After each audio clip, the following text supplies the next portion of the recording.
It's Saturday 11th of June and I thought I'd share with you a little update on the garden. That's the little bit I created the other day. Look at the Jerusalem artichokes coming.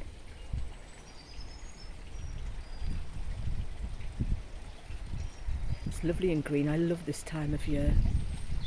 Let's take a walk down the garden and see what there is. There's another rose there. Oh, the scent of that is so good. It's gorgeous. Oh, let me just show you the other day. I put tomato out, didn't I? Look at that. Didn't even harden that one off. It's beautiful. I've got peppers coming on the little pepper plants. More tomatoes. The butternut squash over there starting to pick up. The parsnip is getting seed on the top. So, well, flower seed. I'm going to keep some of those seeds and sow them fresh. The rose obviously needs tying up there. Let's go and have a little look at the little orchard. I'm really pleased with that. It's going to come on great. Look at that. Look at it. It's only been in a couple of weeks. Grapevine's doing well. Look at this. Let's have... Oh, sorry, I went quick there. Everything's coming. Dig well, Steve. What I've done is I put some of the super soil on that you sent to me. I've gone round all the little bare bits of soil with a squirter and squirted it. So we shall see how it improves everything. Look at those onions. They're amazing. They're looking so good. Lettuce over there is starting to bolt, so I'm pulling them out. I'm eating them if they're not bitter, but if they're bitter, off they go. Oh, I tell you what I did yesterday. Have a quick look. Look. I gave the hedge the first cut with the electric trimmer. My neighbour made me laugh. He actually said, "Oh, you're out with the big tools now." Yes. Oh, it's looking gorgeous. Look at this. There's a volunteer potato there.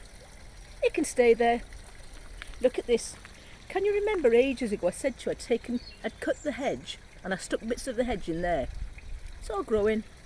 It all does. Oh, look, you've got to see this. I'm pleased with these. Strawberries are coming. And find a big. Look over there. Starting to ripen. First strawberries. I'm trying to leave them so we have enough for a proper picking. Tomato plant's doing well. Cucumber's doing well. It looks a little bit tired, the cucumber, but it's fine. You have two choices in this garden, live or die. Let's go and have a quick look. Oh, look, Florence fennel's going to seed. I'm going to leave that. I'm going to collect the seed off that because, again, that's where my orange tree is growing. That rose there is actually a red one once it flowers. It's beautiful, really lovely. Oh, look at the poppies. The other week they were all battered by the wind and rain. Look at them. Aren't they beautiful? Let me just show you how big they are. They're massive. They're so pretty. Butternut squash over the back there is really picking up. Really picking up now. There's my sprout leaves. They're gorgeous. Absolutely gorgeous. I keep picking and picking the peas. They're gorgeous. Lovely in salads. Courgettes. Let's have a little look in there. Look at them. Beautiful golden courgettes. Radish flower. Give it a chance, it'll be a pod. We'll have that as pods. Look at this one. I told you about cell-seeded parsnips. They pop up everywhere. Cell-seeded parsnip, it can stay there, it's fine. Little peppers here, look, starting to get some flowers on. Tomatoes here have flowers on. Oh, I love that hedge. Let's go through that hedge again. I love it. We used to have a huge pyracantha hedge there. It was about 8 foot tall. It sucked all the light out of the garden. It was a menace to cut. Blooming hated the thing. Dark green. The berries were beautiful, of course, but the birds ate them all. Look at that Acer. Isn't that lovely? Look. Dwarf French beans are coming. I've put peas in here. I want them for the shoots. Now, I thought some were up the other day, so whether something's nibbled them off, I'll have to have another look at them. So-sos. Plenty of beetroot for the leaves. Actually, there's some nice bulbs forming on them. I wasn't planning on having them as bulbs, but I think I might pickle some of them. Oh, have you noticed? I've moved that big cold frame. Look at that. I've put the little fruit trees there. They're on my spares.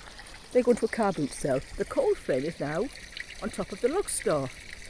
I'm eyeballing the top of the shed now. I'm thinking, what could I grow up there? I'm sure I could grow something. Still haven't cleaned the pond out. Scruffy mare that I am. Look at the gutter garden. Jerusalem artichokes. Onions. I'm looking at all the spaces I can grow things. Look at the hostas. Oh, they're nice. Can you see I moved the Jerusalem artichokes as well? Jerusalem artichokes. Avocados. Look at the hostas. Aren't they gorgeous? So nice. That planting box there, I've got jasmine in. It's starting to come. Once it gets up above there, because it's very shady there, once it gets up above there a bit, I'm hoping that it'll start to pick up. It's not too bad. I only took them as cuttings actually. Let me go. I'll show you. So it's come on really well. Last year, the year before, I cut them off a jasmine that we had. We got rid of it. It was actually, let's go this way, down the bottom of the garden, and it had become a bit of a thug. So we cut it all down, and I'm good at cuttings. All I did was I cut them back, took a few pieces and stuck them in a plant pot. Completely forgot about them, and then a year later, there we are, nice little rooted plants. Lilies are coming here. They don't seem to have been too badly affected by the lily beetle. I do keep killing the darn things. Look at that little angel wings there. My friend has that in her garden, and a piece has snapped, so she gave it to me. I brought it home, stuck it in a jar of water, and once it rooted, I put it, hang on a second, go over there. I popped it in the border. And then when I was cutting and messing on the other day, I cut a piece off. So I took it off. None of your rooting powders for me. Ha, that's for sissies. Stuck it in there, and it's rooting. I've put busy lizzies in. I took all the pansies out and put busy lizzies in. At the back end of the year, I'm going to top up the box and put lettuce in there. Let's have a look. Isn't it looking gorgeous? Absolutely gorgeous. I'm thinking of all sorts of things I can be sowing now for the winter months now, so any suggestions I would welcome. I tell you what you need to do. Go and have a look at Ronald Shaw. I think he's car park.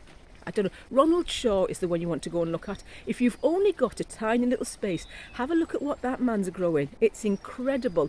Tiny little space, and my goodness, he can put some stuff in there. And he's nice. He's one of those kind, lovely people that take the time to leave a comment. If people don't acknowledge when I've left a comment, I don't bother again. But, you know, those that do, they're so nice. Gardeners are so kind and helpful. Look at those avocados. They're a little bit blown in the wind, but I want them to toughen up. I want the stalks, well, trunks there will be at some point, to thicken up. So I've got 3 avocados, and they really are coming well. Obviously I bring them indoors through the winter. They're now 2-year-olds. I've got one across there as a 3-year-old. Oh, I do love my garden. I honestly don't know how people can not enjoy gardening. So there you go. Saturday, 11th of June, 9:15.